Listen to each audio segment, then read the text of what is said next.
binatangnya, yaitu memberikan makan, memberikan minum, memperhatikan tempat tidur istirahatnya. Sama cak kita lah binatang tadi. Diperhatikan, jangan tak dijual makan dan jangan tak dijual minum. Apalagi musim daripada iwak, ikan, ya bersihkan. Nah, tandanya juga fala yukallifuha ma la tutik.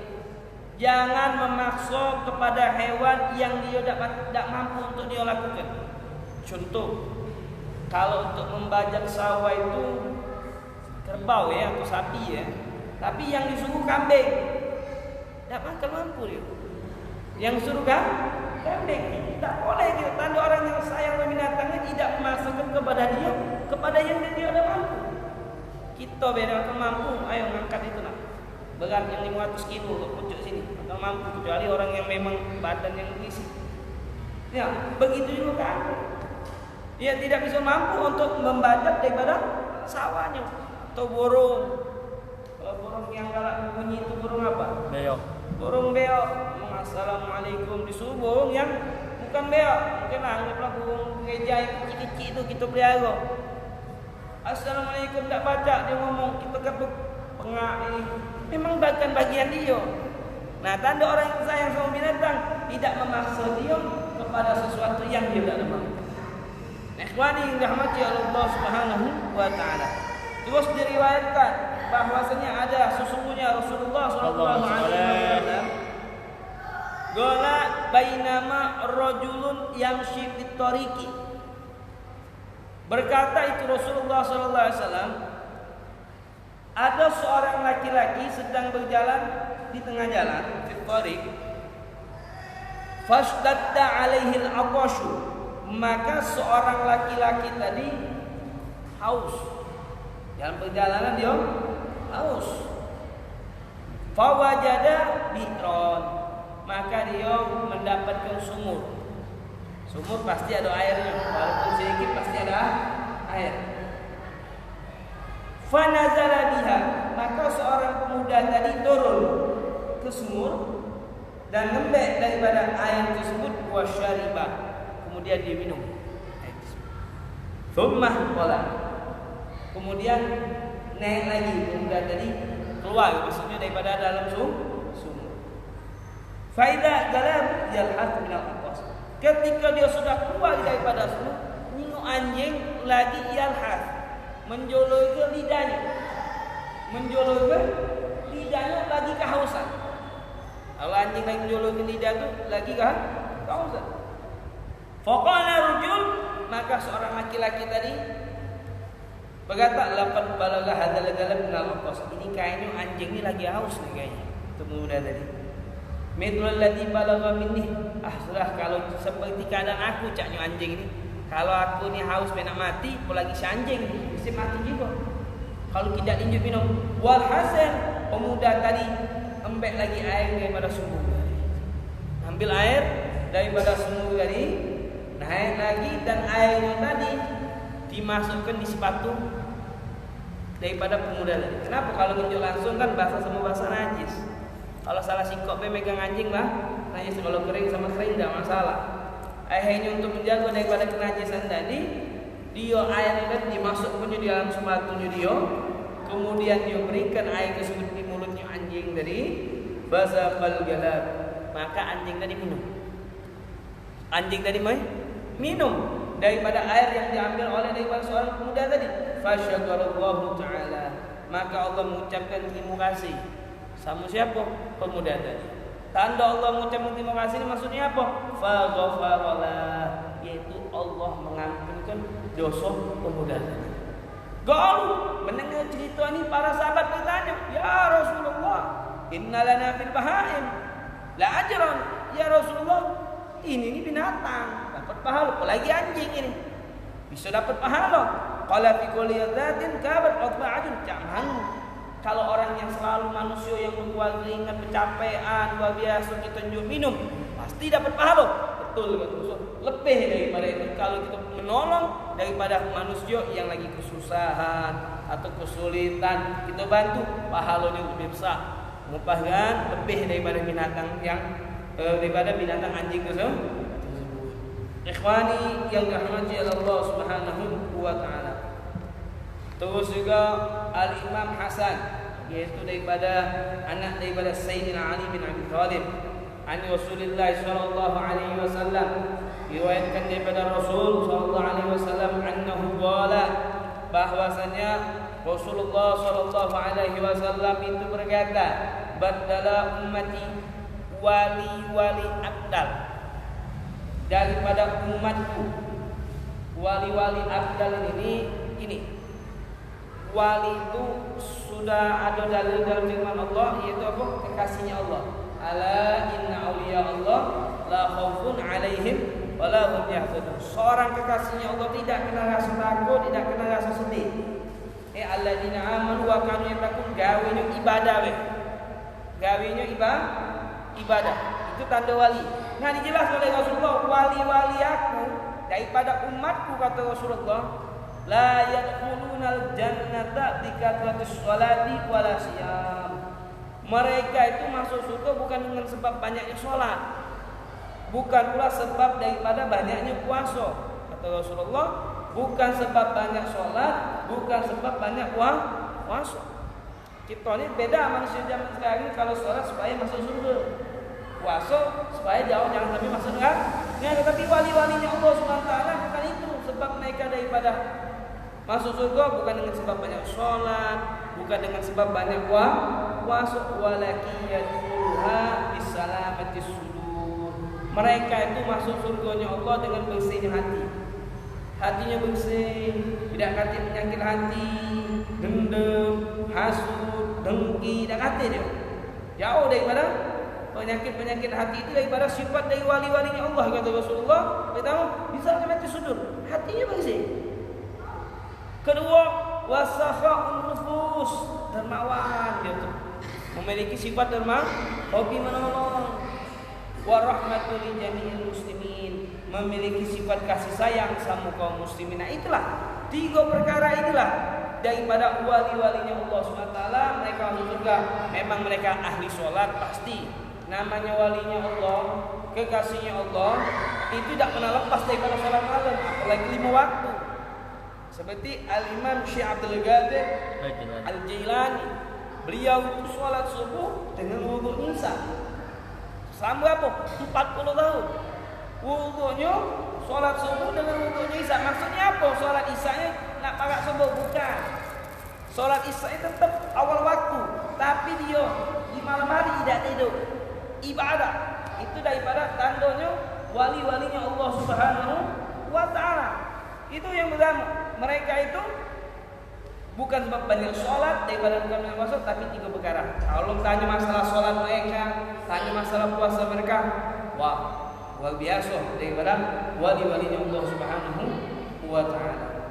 Terus juga wa ani Rasulillah sallallahu alaihi wasallam, diriwayatkan daripada Rasulullah sallallahu alaihi wasallam annahu qala, Rasulullah sallallahu alaihi wasallam bersabda, qala ar-rahimuna, orang yang memiliki sifat kasih sayang, yarhamhumur rahman, maka dia akan disayangi oleh Allah Subhanahu wa taala. Irhamu, maka dari itu sayangilah man fil ardi, orang-orang yang ada di penduduk bumi ini, sayangi mereka.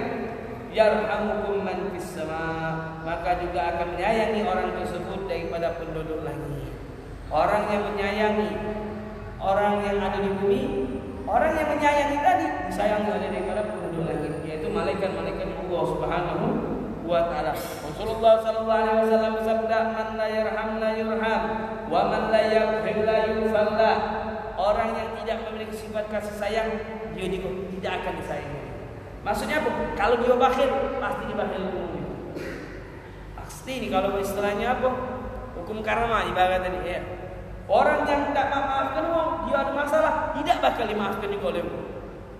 Man zana zunia, barang siapa hobi berzina, dia pasti akan dizinai. Mungkin daripada anak keturunannya ya atau yang lain. Alhamdulillah. Ya Allah. Jadi balasan itu hukum karma, man la yarham la yurham wa man la yaghfir la yughfar lahu. Kita Nabi Muhammad sallallahu alaihi wasallam. Begitu juga Al-Imam Malik ibn Anas radhiyallahu radhiyallahu taala anhu, beliau berkata bahwasanya Rasulullah sallallahu alaihi wasallam bersabda, arba'un min haqqil muslimin alaih. Ada 40 perkara yang diwajibkan bagi orang muslim terhadap muslim yang lain. Ada 4 perkara kewajiban dari orang muslim kepada orang muslim yang lain. Yang pertama, antu'ina mahasanahu, membantu kepada orang-orang, maksudnya membantu orang supaya melakukan kebaikan. Yang ada orang muslim tadi agak menjauh daripada Allah Subhanahu wa taala, diajak supaya melakukan perbuatan kebaikan.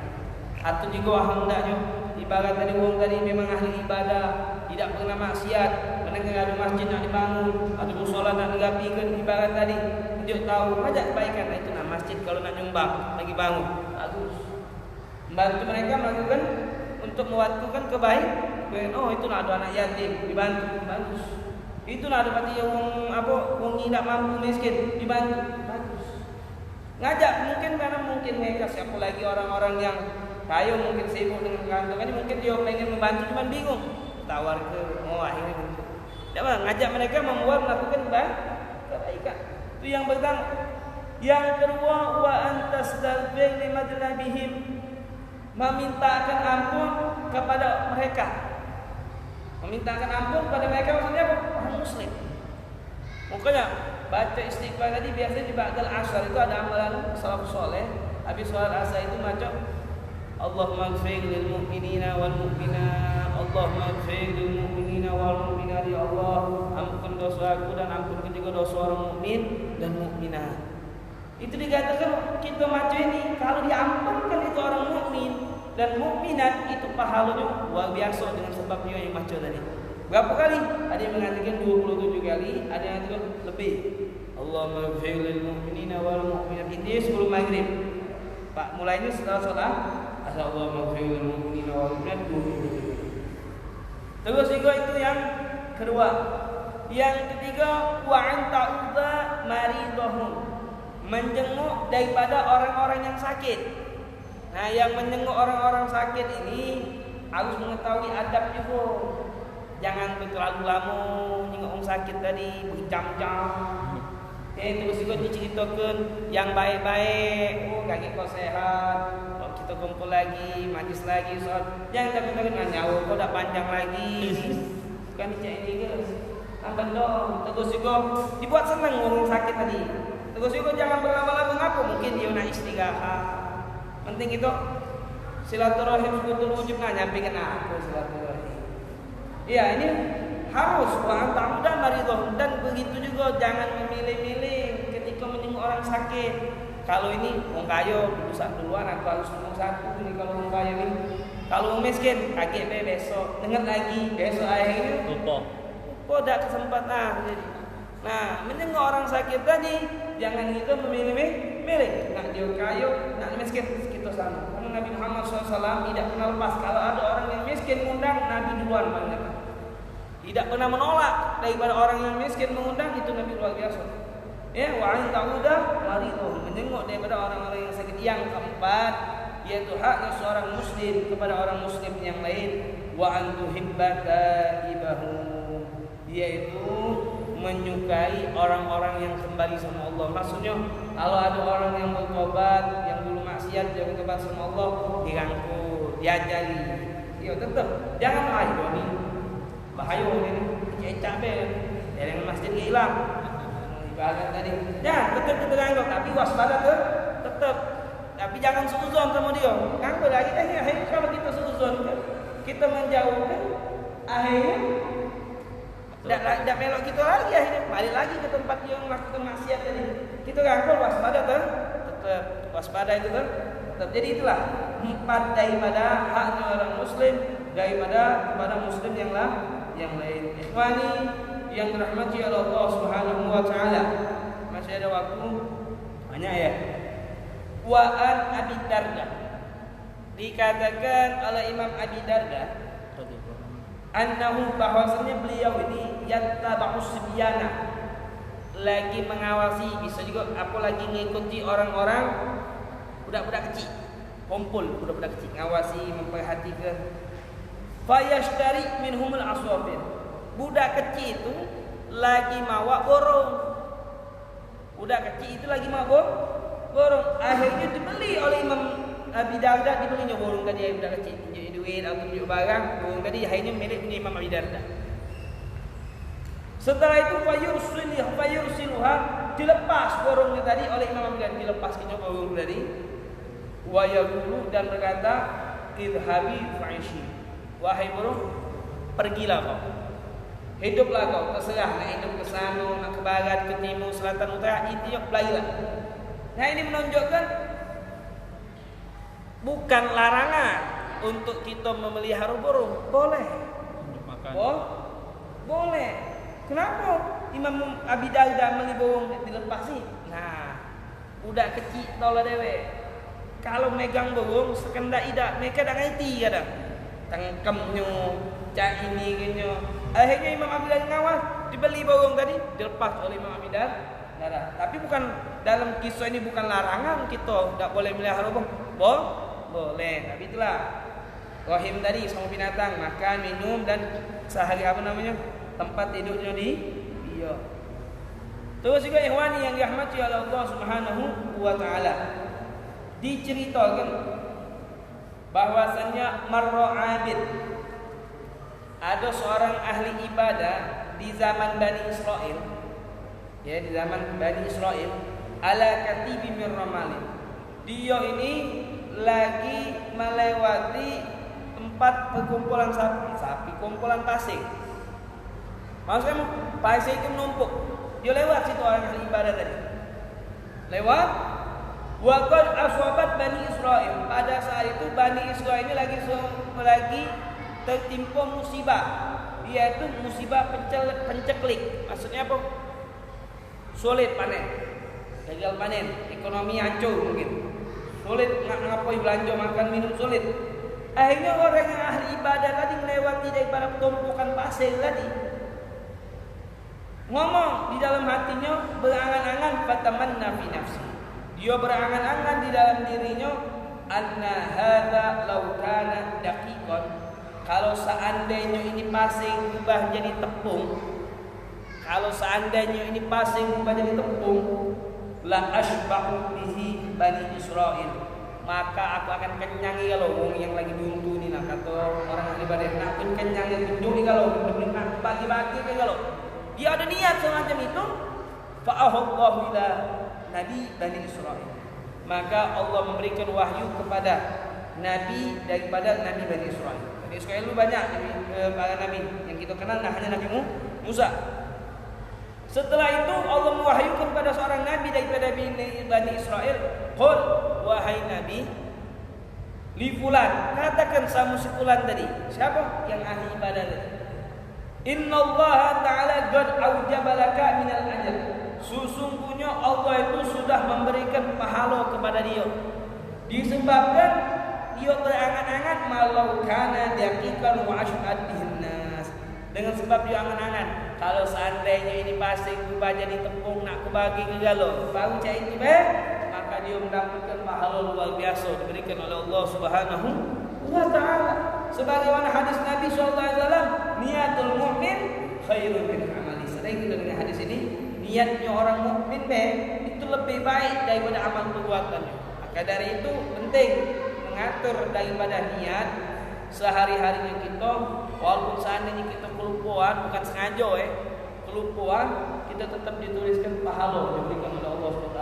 Contoh, sebelum subuh azan jam 5 kurang 15 atau 5 kurang 10, aku nak bangun jam 4 aku nak ngaji Quran, ternyata terbangun pas azan, hitung pahala oleh Allah SWT. Ngapa? Niatnya mukmin tadi, niat dia sudah masalah lagu jam 4 tepat 40 menit, tapi kelewatan Allah tadi, tetap dikatakan pahala yang diberikan oleh Allah Subhanahu wa taala. Habis sholat subuh aku nak baca ini, habis sholat duha ini aku ngaji Quran lagi, tetap ditulis pahala oleh Allah Subhanahu wa taala. Ikhwani rahmati Allah Subhanahu wa taala. Mana lagi? Ini ceritakan ruqyah. Anak Isa sallallahu alaihi wasallam kharaja yawman falaqiya Iblisa wa bi yadihi asadun wa fil ukhra ramadun. Sesungguhnya diceritakan Nabi Isa ini keluar pada suatu hari. Falaqiya iblisa, bertemu sama iblis. Bertemu sama iblis Nabi Isa. Kalau kita ini tidak batak ketemu sama iblis, tapi sifat-sifat orang iblis banyak yang kita temukan di kehidupan kita sehari-hari. Falaqiya iblis, Nabi ini ketemu Nabi Isa. Di tangan iblis tadi ada madu. Tangan ada madu, singkoknya lagi ada pasir. Faqala Nabi Isa ini kata matan al-ya'rifullah, apa yang kau lakukan wahai musuhnya Allah dengan ini madu sama ini pasir? Itu apa kalau madu sama pasir ini? Maka jawab oleh iblis tadi, ammal asalu fa'aj'alhu ala syafahil muhtamin hatta yablughu minha. Madu ini nak kau taruh di bibir-bibir orang yang galak ngomongi wong, sehingga dia ngomong sampai berjam-jam tak terasa sudah. Berjam-jam tidak terasa yang dia omong. Kadang-kadang bukan ente sini bagi ente sebelah, RW sebelah, tangga sebelah, kampung sebelah, kota, luar kota, sampai luar negeri dia omong. Nah, ngapa asik ninjuk madu ngomong-ngomongi orang tadi? Jadi orang sehingga tak terasa bagi dia tadi ucap tadi menggibai tadi. Adapun pasir fa'adha ala wajhil yatama, kata si iblis tadi, kalau pasir aku taruh di wajah-wajahnya anak yatim.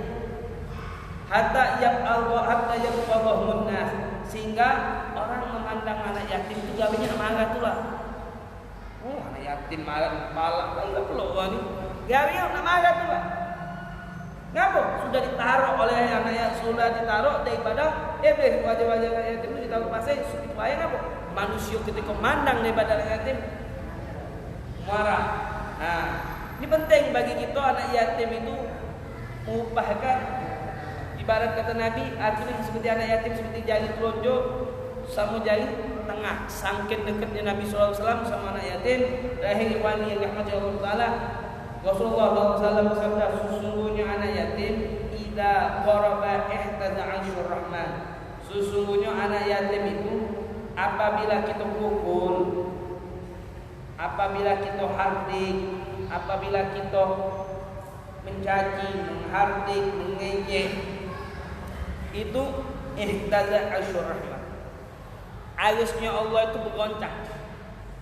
Arusnya Allah bergoncang.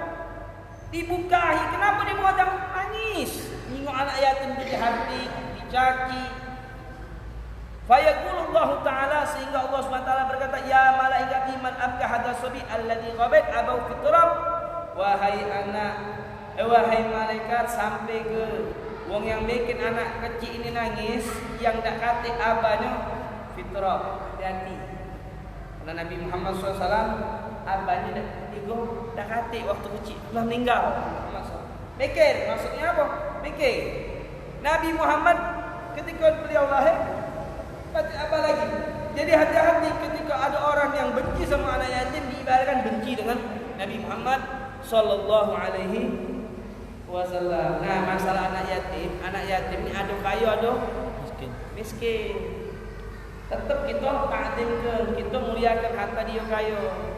Kalau dia kaya, tanda sayang kita sama anak yatim yang kaya, selain kita tidak menghardik, wabil khusus kalau ada daripada Allah sampai selesai. Kalau ada anak yatim tadi yang kaya, bagi keluarga kita kalau ada ibarat tadi, kelola ke duitnya tadi dikelola. Jadi tidak dihabiskan oleh zakat kayak gitu duitnya tadi. Tapi bagi kita tak boleh ngembek. Contohnya kita usah, kita ngembek barang di Jakarta atau di Bandung atau di mana, habis duit 50 juta, ongkosnya ini dari duit anak yatim bukan pribadi, tapi kita tak boleh ngembek upahnya. Kan kita membantu dia supaya duit dia tadi tidak habis daripada dimakan oleh zakat. Wallahu a'lam bishawab. Mohon maaf apabila ada kata-kata salah. Assalamualaikum warahmatullahi wabarakatuh.